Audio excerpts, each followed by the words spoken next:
عمر کا نام صرف کام نہیں، حضرت عمر کا نام انقلاب برپا کر دیتا ہے۔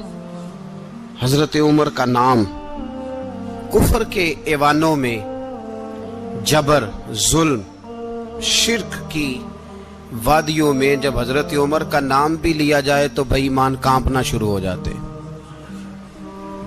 حضرت عمر فاروق رضی اللہ تعالی عنہ، حضرت عمر معمولی شخص نہیں، معمولی آدمی نہیں۔ کچھ لوگ صدیوں کے بعد پیدا ہوتے ہیں اور کچھ لوگ ایسے ہوتے ہیں جو ایک ہی بار پیدا ہوتے ہیں، ان جیسا دوسرا پیدا ہوتا ہی نہیں، دوسرا ان طرح کا پیدا ہوتا ہی۔ حضرت عمر رضی اللہ تعالیٰ عنہ جیسی شخصیات پیدا ہی نہیں ہوتی دوبارہ۔ سارے صحابہ در رسالت مآب پہ خود آئے۔ یہ وہ عظیم شخص ہے جسے اللہ کے محبوب نے اللہ سے مانگ کے لیا، کہا اے اللہ یہ مجھے دے دے، اللہ سے مانگ کے لیا ہے۔ اس لیے صوفیاء کہتے ہیں کچھ مرید ہوتے ہیں، کچھ مراد ہوتے ہیں، کچھ مرید ہوتے ہیں، کچھ مراد ہوتے ہیں۔ مرید وہ ہوتا ہے جو چل کے آتا ہے، آ کے مرید ہوتا ہے۔ مراد وہ ہوتا ہے جسے کہا جاتا ہے کہ یہ کبھی میرا بن جائے نا، یہ کبھی آ جائے نا، میرا بن جائے، اس کو مراد کہتے ہیں۔ حضرت عمر مصطفیٰ کریم کی مراد ہیں، حضور کی مراد ہے۔ اللہم اعز الاسلام بے اسلام عمر ابن خطاب، اے اللہ اسلام کو عزت دے دے، میرے عمر کو کلمہ پڑھنے کی توفیق عطا فرما دے۔ اور کیسے دعا مانگی؟ او یار حضرت عمر کی تو اس فضیلت کا کوئی جواب نہیں دے سکتا، میرے رسول پاک علیہ السلام سب کے لیے ہی دعا مانگتے ہیں نا، حضور کی دعا عام ہے، لیکن مصطفیٰ کریم نے کعبے کا غلاف تھام لیا اور غلاف کعبہ کو حضور نے سینے سے لپٹایا اور سینے سے چمٹا کے کہا اے اللہ میں نے تو کبھی سوال ہی زیادہ نہیں کیے، میں کرنے آیا ہوں، مجھے عمر دے دے، عمر دے دے۔ حضور نے مانگ کے لیا۔ اور پھر جب جس کو حضور مانگے اللہ سے کہ حضرت عمر رضی اللہ تعالیٰ عنہ کا آج یوم شہادت ہے، میرا تو دل کرتا تھا کہ فجر سے باتیں شروع ہوں اور سارا دن ہی عمر کی باتیں ہوتی رہیں، سارا دن جناب عمر کی باتیں، سارا دن، اس لیے کہ ذکر جناب عمر کا ہوگا پر راضی اللہ کے رسول ہوں گے صلی اللہ، تو جاگ کے بیٹھے، خوش ہو کے بیٹھے۔ ہمارے ہاں منایا ہی نہیں جاتا، بابے اللہ کیتا ساون بھادروں اسو کتا تے منڈے جنوری فروری، تو اسلامی سال بھی گیا اور وہ تاریخیں بھی ساری گئیں۔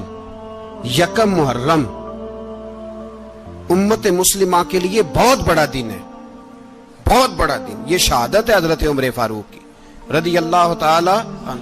یہاں چھوٹی چھوٹی باتوں پہ گورنمنٹ چھٹی کرتی پھرتی ہے، چھوٹی چھوٹی باتوں، الیکشن ہو گیا تو چھٹی، فلاں جگہ پہ تھوڑا سا کسی نے خبر دے دی کہ کوئی پریشانی ہے تو چھٹی، فلاں جگہ یہ ہو گیا تو چھٹی، یہاں تک کہ فلاں وزیر صاحب فلاں علاقے میں آئیں گے تو سارے علاقے کو چھٹی۔ اور اب تو اس سے بڑا حال ہونے لگا ہے، اگر جن لوگوں کی سندھ میں حکومت ہے ان کے لیڈر کا دن آیا تو اس دن چھٹی، اور جن کی پنجاب میں حکومت ہے ان کا دن آیا تو چھٹی۔ ہمارا مطالبہ ہے حکومت پاکستان سے، اگر سر اٹھا کے جینا چاہتے ہو تو یکم محرم کو چھٹی کیا کرو، اگر سر اٹھا کے جینا چاہتے ہو تو یکم محرم کو چھٹی کرو جناب عمر کے دن، اور ملت کے جوانوں کو بتاؤ کہ اگر عزت کی زندگی جینا چاہتے ہو تو اس طرح جیو جس طرح فاروق اعظم جی کے گئے ہیں، عزت اور وقار کی زندگی۔ جمہوریت حضرت عمر سے سیکھنی پڑے گی، حکومت کرنے کے طریقے حضرت عمر سے، رعایا کو سیکھنا پڑے گا کہ امیر کس طرح بنایا جاتا ہے اور امیر کس طرح کے ہوتے ہیں۔ یہاں لوگ ہمیں یورپ کی مثالیں دیتے ہیں، لوگ یہاں ہمیں آ کر کے امریکہ کی مثالیں، انہیں کیا پتا حکومت کیا ہوتی ہے؟ وہ کہتے ہیں جی وہ سائیکل پہ جاتا ہے ان کا حکمران۔ میں نے کہا وہ سائیکل پہ جاتا ہے؟ میرے عمر فاروق مدینے سے مکے گئے تھے تو پیدل ہی حج کرنے چلے گئے، پیدل ہی۔ اور جناب عمر فاروق رضی اللہ تعالیٰ عنہ عید کی نماز پڑھانے گئے، عید کی نماز عمر خطبہ عید دینے گئے۔ اور اس زمانے میں کون سا غریب ہے جو ننگے پاؤں جاتا ہو؟ کون سا غریب ہے جو مسجد ننگے پاؤں جاتا ہو؟ لوگوں نے تو 3 قسم کی چپلیں رکھی ہوئی ہیں، ایک مسجد جانے کی علیحدہ ہے، گھر پہننے کی علیحدہ ہے، شادی بیاہ پہ جانے کی چپل علیحدہ ہے۔ حضرت عمر فاروق رضی اللہ تعالیٰ عنہ نکلے عید کا خطبہ دینے کے لیے، تو بیوی سے کہنے لگے جوتا، اس نے کہا صاحب اتنی دفعہ ٹوٹا ہے اب گانٹھا نہیں جا سکتا، اتنی دفعہ ٹوٹا ہے کہ اب دوبارہ پیمند نہیں لگ سکتے۔ تو حضرت عمر کہنے لگے چل کوئی حرج نہیں، بغیر جوتے کے ننگے پیر ہی چلتے ہیں، کوئی حرج نہیں۔ تو کہنے لگے لوگ کیا کہیں گے؟ فرمایا چپ کر، لوگ جس دن عمر نے یہ دیکھ لیا نا لوگ اس کے بارے میں کیا کہتے ہیں، اس دن عمر نہیں رہے گا۔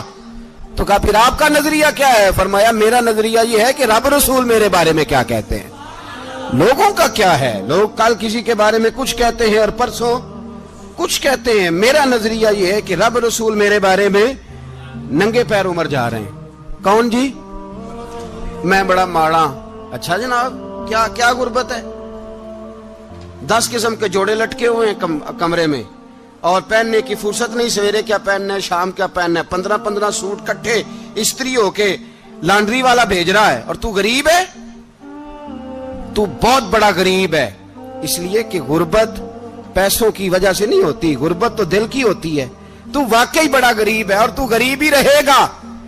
امیر تو عمر فاروق تھے جو ننگے پاؤں چلے گئے عید کی نماز پڑھانے، تو رستے میں جو ملا کہنے لگا عمر جوتا تو پہن لو۔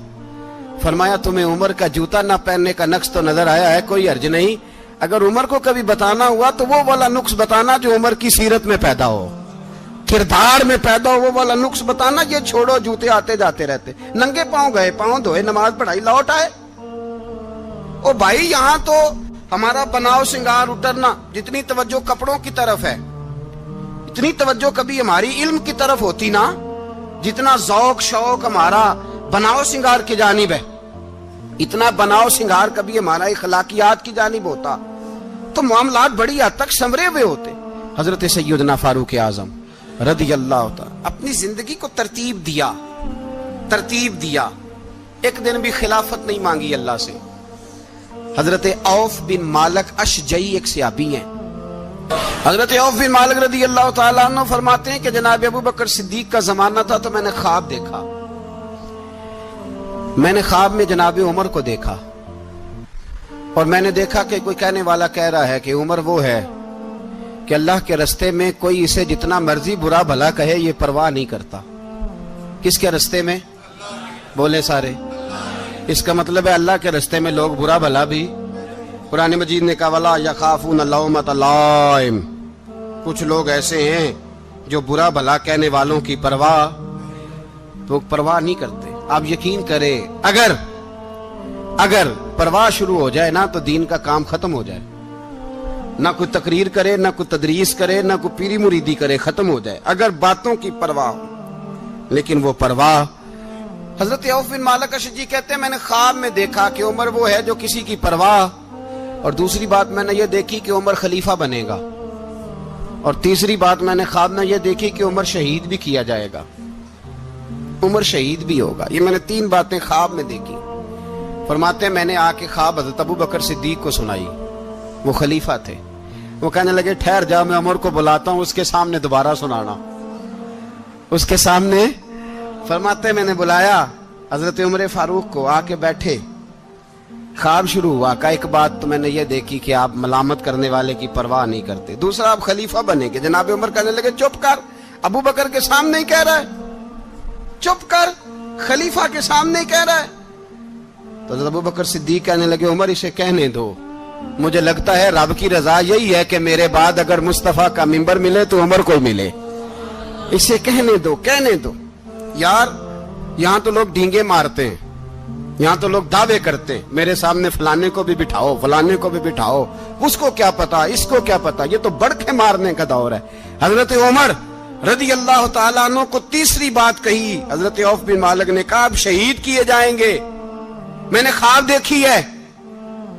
نیک لوگوں کے خواب بڑی حد تک سچے ہوتے ہیں، کہا میں نے خواب دیکھی ہے۔ تو حضرت عمر کہنے لگے شہید تو دلیر لوگ ہوتے ہیں، شہید تو دلیر، جسے سارا زمانہ دلیر کہہ رہا ہے وہ اپنے بارے میں کیا کہہ رہا ہے؟